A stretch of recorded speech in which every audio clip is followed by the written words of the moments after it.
আসসালামু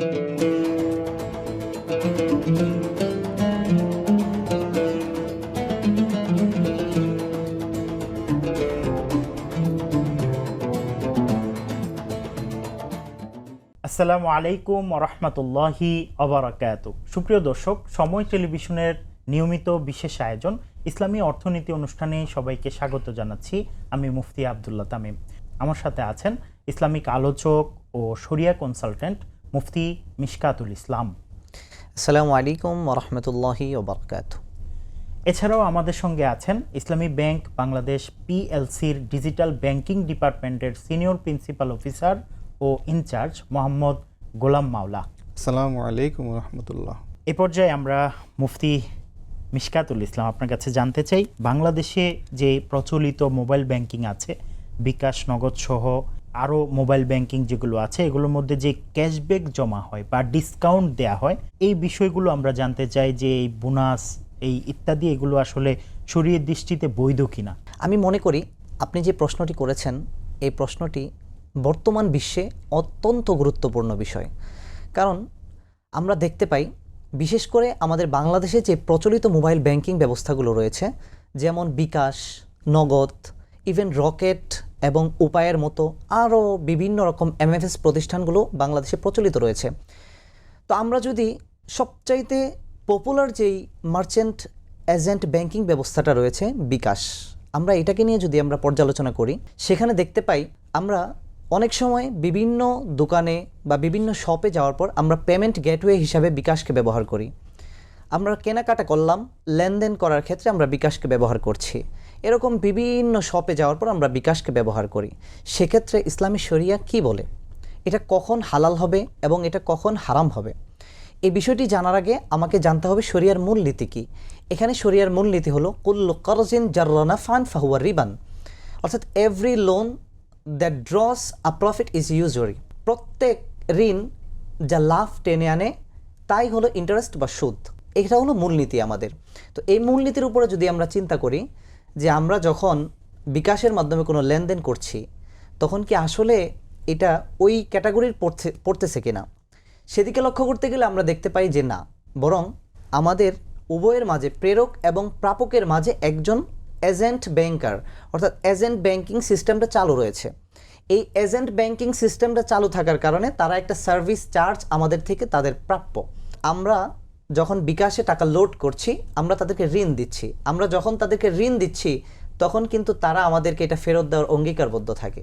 সুতরাং এখান থেকে তারা কম বেশি করতে পারবে না। যদি তারা কোম্পানির পক্ষ থেকে প্রোভাইড করে যে আমরা আপনাদের লেনদেন করার কারণে আমাদের কোম্পানি থেকে 5%, 7%, 8% আমরা একটা ক্যাশব্যাক আপনাদেরকে অফার করব, সেক্ষেত্রে এটা বৈধ, হালাল হবে।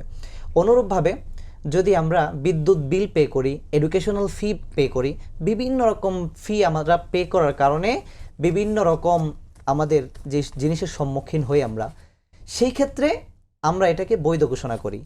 কিভাবে? যে আমরা আমাদের মাঝে আমরা একটা মার্চেন্ট কোম্পানি থেকে সার্ভিস ব্যবহার করছি, ইন্টারনেট ব্যবহার করছি, অনুরূপভাবে তাদের সফটওয়্যার ব্যবহার করছি। তো এই ব্যবহার করার কারণে আমরা তাদেরকে একটা ফি প্রোভাইড করছি এবং তারা আমাদেরকে একটা ক্যাশব্যাক দিচ্ছে। বিভিন্ন সময় আমরা রিচার্জ করার সময় আমরা বোনাস পাই। বিশেষ করে এখানে তিনটা অপশন, একটা হলো ক্যাশব্যাক, একটা হলো বোনাস, একটা হলো ডিসকাউন্ট। এই তিনও ক্ষেত্রেই তারা কোম্পানির পক্ষ থেকে করলে জায়েজ, আর যদি কোম্পানির পক্ষ থেকে না করে আমাদের টাকার উপর ভিত্তি করে করে, তাহলে এক্ষেত্রে আমরা এটাকে নাজায়েজ বলবো। জনাব মোহাম্মদ গোলাম মাওলা, আপনার কাছে জানতে চাই, বিকাশ, নগদ সহ মোবাইল ব্যাংকিংয়ে দেওয়া যে ক্যাশব্যাক আছে, ডিসকাউন্ট আছে, রিওয়ার্ড আছে, সেই অর্থগুলো আসলে কোথা থেকে আসে, সেগুলোর ব্যবসায়িক কাঠামোটা কি একটু বলবেন? আসলে বর্তমান প্রযুক্তির যুগে মানুষ এখন ব্যাংক প্রিমিজে গিয়ে ব্যাংকিং করতে চায় না। তারা আসলে ঘরে বসেই ডিজিটাল ব্যাংকিংয়ের মাধ্যমে তারা তাদের সেবা পেতে চায়। এই জন্য মোবাইল কোম্পানিগুলো, মোবাইল ব্যাংকিং যারা এমএফএস কোম্পানিগুলো, এদের পিছিয়ে আসলে বিভিন্নভাবে আকৃষ্ট করার জন্য চেষ্টা করছে। তাদের বিজনেস পলিসি সেভাবেই তারা সাজাচ্ছে। এই জন্য তারা বিভিন্ন সময় ক্যাশব্যাক, রিওয়ার্ড, তারপরে আপনার বোনাস এগুলা দিয়ে থাকে। এখন প্রশ্ন হচ্ছে এই ফান্ডগুলো আসে কোথা থেকে? আসলে প্রত্যেক প্রতিষ্ঠানের একটা বিজনেস পলিসি থাকে এবং বিজনেস প্রমোশনের জন্য একটা বাজেট থাকে। আসলে এই বাজেট থেকে তারা একটা খরচ করে। তারপর অনেক সময় দেখা যায় যে কোনো একটা প্রতিষ্ঠানের সাথে যৌথভাবে এটার খরচটা নির্বাহ করে। যেরকম আপনার স্বপ্নর সাথে একটা মোবাইল ব্যাংকিং কোম্পানি তারা চুক্তি করলো যে 10% তাদেরকে ক্যাশব্যাক দেওয়া হবে। বাজার যা করবে, হয়তো একজন 1000 টাকা বাজার করলো, সেখান থেকে তাদের 10% অর্থাৎ 100 টাকা তাদেরকে ক্যাশব্যাক দেওয়া হবে। এক্ষেত্রে দেখা গেল যে ওই এমএফএস তারা দিল 60 টাকা অথবা 40 টাকা, আর সেই স্বপ্ন দিল আর 60 টাকা। এক্ষেত্রে গ্রাহকেরও লাভ, তারপরে স্বপ্নেরও লাভ, আবার ওই মোবাইল ফাইন্যান্সিং তাদেরও লাভ। এক্ষেত্রে যৌথভাবে এটা করা হয়। আবার অনেক সময় দেখা যায় যে ভিসা কোম্পানি তারা একটা অফার দিল যে তাদের কার্ড থেকে যদি কেউ অ্যাড মানি করে তাহলে তাদেরকে একটা রিওয়ার্ড দেওয়া হবে, সর্বোচ্চ 20 টাকা দেওয়া হবে। এইভাবে সেক্ষেত্রে যদি ওই মোবাইল কোম্পানির যখন ক্যাশ অ্যাড করে সেটা তো আবার বের করতে হয়, হয়তো তাদেরকে 20 টাকা ক্যাশব্যাক পেলো, কিন্তু সেই 1000 টাকা বের করতে তো কিংবা 5000 টাকা বের করতে তো আবার 100 টাকা তাদের খরচ হবে। এইটা তাদের লাভ। এইভাবে তারা তাদের লাভের একটা অংশ এইভাবে সমন্বয় করে তারা এই রিওয়ার্ডগুলা অথবা ক্যাশব্যাকগুলা অফারগুলো বিভিন্ন অফার তারা দিয়ে থাকে। মোবাইল ব্যাংকিংয়ের মাধ্যমে টাকা পাঠানো, বিল পরিশোধ, তারপরে মোবাইল রিচার্জ বা মার্চেন্ট পেমেন্ট যে বিষয়গুলো প্রচলিত আছে, তো এই ক্ষেত্রে বিভিন্ন চার্জ ও সেবা ফি নেওয়া হয়। এই সেবা ফিগুলো এই শরিয়ার দৃষ্টিতে কিভাবে এগুলো বৈধ হয় নাকি এটা কিভাবে মূল্যায়ন করবেন? জি, আসলে আমরা আমাদের ফিকহের মূলনীতির দিকে যদি তাকাই, সেক্ষেত্রে আমরা দেখতে পাবো সেখানে আছে আতুল আজিরা আজরাহু ক্বাবলা আইয়াজিফা আরাকুহু, অর্থাৎ যে the worker is worthy of his wages, যে শ্রমিকের ঘাম শুকিয়ে যাওয়ার পূর্বে শ্রমিকের মূল্যটাকে পরিশোধ করে দেওয়া। এটা আমাদের ফিকহের মূলনীতি। তো এই দিক থেকে আমরা যদি চিন্তা করি, আমরা সাপোজ ধরি বিকাশ, আমাদের দেশে যেহেতু প্রচলিত বিকাশ, তো বিকাশকেই আমরা ধরি।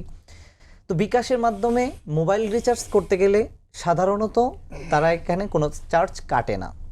কিন্তু যদি আমরা সেন্ড মানি করতে যাই, দেখা যায় যে আন্ডার 25,000 25,000 টাকার নিচে যদি আমরা সেন্ড মানি করি, অনেক সময় এভরি সেন্ড মানিতে আমরা 5 টাকা করে চার্জ হারাই বা তারা কেটে নেয় আমাদের থেকে। আর যদি 25,000 টাকার উপরে যায় সেক্ষেত্রে তারা 10 টাকা করে কেটে নেয়। এরকম একটা রুলস তাদের জারি করা আছে। এবার যদি ক্যাশ আউটের দিকে তাকাই, ক্যাশ আউটের দিকেও তারা 14 টাকা 15 টাকা অ্যাপসের মাধ্যমে করলে, আর অ্যাপস ছাড়া করলে আমরা দেখতে পাই 18 টাকা সামথিং কেটে নেয়। অনুরূপভাবে পে বিল অর্থাৎ বিদ্যুৎ বিল, বিশেষ করে বাংলাদেশে এখন যে বিদ্যুতের অবস্থাটা খুবই ভয়াবহ, এখন বিদ্যুৎ সংকটে আমাদের গোটা বাংলাদেশ ভুগছে। তো এই বিদ্যুৎ বিলের ক্ষেত্রেও দেখা যায় যে তারা কিছুটা চার্জ কেটে নেয়। তো এটা শরিয়ার দৃষ্টিতে কতটুকু হালাল? আমরা শরিয়ার দৃষ্টিতে যদি এটাকে হালাল বলতে যাই, সেক্ষেত্রে আমাদের একটা রুলস মানতে হবে। সেটা হলো, আমরা যখন কোনো মানুষকে তার সার্ভিস চার্জ দিব, আমরা যখন কোনো মানুষের ইন্টারনেট সেবা ব্যবহার করব, আমরা যখন কোনো মানুষের সার্ভার ব্যবহার করব, আমরা যখন কোনো মানুষের সফটওয়্যার ব্যবহার করব, আমরা যখন কোনো মানুষকে এজেন্ট হিসাবে ব্যবহার করব প্রেরক প্রাপকের মাঝামাঝি, তখন তাকে একটা ন্যূনতম চার্জ আমাকে প্রোভাইড করতে হবে। তখনই কেবলমাত্র সে আমার জিনিসটাকে আর সুন্দর করে মানুষের কাছে পৌঁছে দিবে। এই হিসাবে তারা যে চার্জটা নেয় এটা সম্পূর্ণভাবে হালাল হয়। কিন্তু এখানে কথা হলো যে অনেক সময় দেখা যায় যে বিকাশ বলে যে আমাদের কাছে তুমি যদি 1000 টাকা রাখো, অর্থাৎ এটা বাংলাদেশে প্রচলিত এফডিআর বলা হয়, যে আমাদের কাছে যদি তোমরা 1000 টাকা রাখো, আমরা তার বিপরীতে 5% 10% এভরি মান্থ একটা অ্যামাউন্ট তোমাদেরকে প্রোভাইড করব। সেক্ষেত্রে এটা জায়েজ হবে না, এখানে জায়েজ হওয়ার কোনো সুরত নেই। মোহাম্মদ গোলাম মাওলা, আপনার কাছে জানতে চাই যে বর্তমানে বাংলাদেশে মোবাইল ব্যাংকিং এটা শুধু টাকা পাঠানোর মধ্যেই কিন্তু সীমাবদ্ধ নাই। এখন আমরা জানি যে সঞ্চয়, ঋণ, বিল, তারপরে বিনিয়োগ, অনেক ক্ষেত্রে এটা ছড়িয়ে যাচ্ছে। তো ভবিষ্যতে আসলে এই খাতটা কোন দিকে যাচ্ছে বলে মনে করেন আপনি? আসলে ভবিষ্যতে কোন দিকে যাচ্ছে এটা কিন্তু এখনই আন্দাজ করা যাচ্ছে। বর্তমানে ব্যাংকিং সেক্টরে সবচেয়ে যেটা আলোচিত বিষয় সেটা হচ্ছে বাংলা কিউআর। এই বাংলা কিউআর বলতে ক্যাশলেস বাংলাদেশের একটা অংশ। ভবিষ্যতে ট্রানজ্যাকশানে কোনো ক্যাশ আর ব্যবহার হবে না। প্রত্যেক দোকানে একটা কিউআর স্ক্যান থাকবে, সেখানে আপনি স্ক্যান করে আপনার পেমেন্ট দিয়ে দিতে পারবেন। এমনকি আপনি সিএনজিতে যান, সিএনজির কাছেও একটা কিউআর থাকবে, সেখানে আপনি পেমেন্ট দিয়ে দিতে পারবেন। এইভাবে সব সেক্টরে আপনার কিউআর কোডের মাধ্যমে লেনদেন হবে, সব টাকা সব মোবাইলে থাকবে, কিন্তু বাইরে কোনো ক্যাশ লেনদেন হবে না। এই দিকে আসলে আমরা ক্যাশলেস বাংলাদেশের দিকে যাচ্ছে এবং অনেকটাই মোটামুটি এটার শুরু হয়ে গেছে। বাংলা কিউআরের মাধ্যমে। এরপরে সব টাকা থাকবে, শুধুমাত্র মানুষের মোবাইলে থাকবে, ব্যাংকে থাকবে। মানুষের মোবাইলে যে খরচের পরে যে ব্যালেন্স থাকবে সেটার উপর একটা প্রফিট দেবে। ইসলামী ব্যাংকিং যারা করেন তাদের মুদারাবা সিস্টেমে যেভাবে একটা প্রফিট দেন সেভাবে তারা এখানেও দিবে। আবার যারা প্রচলিত ব্যাংকিং করেন তারা যেভাবে ইন্টারেস্ট দেয় সেভাবে তারা দিবে। তারপরে আপনার লেনদেনের উপর নির্ভর করে আপনি কতটুকু বিনিয়োগ পেতে পারেন, আপনাকে একেবারে ইনস্ট্যান্ট তারা একটা বিনিয়োগের ব্যবস্থা করে দিবে। এরপরে আপনার বীমা কোম্পানি অল্প অল্প পরিমাণ প্রিমিয়াম দিয়ে আপনার জীবন বীমা, দুর্ঘটনা বীমা এগুলাও আস্তে আস্তে এই মোবাইল ব্যাংকিংয়ের মাধ্যমে এগুলো চলে আসবে। আমাদের দেশ মূলত মোবাইল ব্যাংকিং সেক্টরে কিছুটা পিছিয়ে আছে, আমাদের আশেপাশের দেশগুলো কিন্তু অনেক আগায় গেছে। সেই হিসেবে আমরাও শুরু করেছি, আশেপাশের দেশগুলোর সাথে তাল মিলিয়ে আমরাও এগিয়ে যাব ইনশাআল্লাহ। অনেক অনেক ধন্যবাদ। এ পর্যায়ে মুফতি মিশকাতুল ইসলাম, আপনার কাছে জানতে চাই, বর্তমানে মোবাইল ফাইন্যান্সিয়াল সার্ভিসের মধ্যে সঞ্চয়, তারপর ক্ষুদ্র ঋণ, ডিজিটাল লোন, বিভিন্ন আর্থিক সেবাগুলো যুক্ত হচ্ছে। প্রতিনিয়ত নতুন নতুন সেবা, নতুন নতুন প্রোডাক্ট আমাদের সামনে ভেসে আসছে, আমাদের সামনে আমরা ব্যবহার যেন করি সেই জন্য আমাদের সামনে চলে আসছে। তো একজন মুসলিম হিসেবে কোন বিষয়গুলো যাচাই করে এইসব সেবা গ্রহণ করতে পারবে বলে আপনি মনে করেন? আমার সর্বোপরি প্রথম কথা, যতদিন পর্যন্ত আমরা সুদ থেকে বিরত না থাকতে পারবো ততদিন পর্যন্ত একজন মুসলিম হিসাবে আমাদের ভিতরে তৃপ্তি আসবে না। যখনই আমি সুদ থেকে বিরত থাকতে পারবো, কারণ আল্লাহ রাব্বুল আলামিন বলেছেন ওয়া আহাল্লাল্লাহুল বাইআ ওয়া হাররামার রিবা, যে আল্লাহ রাব্বুল আলামিন ক্রয় বিক্রয়কে হালাল করেছেন এবং সুদকে হারাম করেছেন। আর আল্লাহ রাব্বুল আলামিন যে জিনিসকে হালাল করেছেন মূলত শান্তি সেই তিজারতের ভিতরেই, সেই ব্যবসার ভিতরেই। আপনি দেখেন আজকে যারা জব করেন আর ব্যবসা করেন, ব্যবসায় কিন্তু দিন দিন আপনার স্যালারি উন্নতি হতে থাকে, কিন্তু জবের ক্ষেত্রে কিন্তু সেটা ওই পরিমাণ হয় না। তো এটা সর্বপ্রথম কথা যে আল্লাহ রাব্বুল আলামিন সুদকে হারাম করেছেন। সুদ থেকে বিরত থাকতে পারলে জীবনের অর্ধেক প্রশান্তি আমি পেয়ে যাব। অ্যান্ড সেকেন্ড কথা হলো যে আমরা প্রচলিত যে ডিপিএস স্কিম বা লোন, প্রথমে ডিপিএস স্কিম নিয়ে কথা বলা যাক।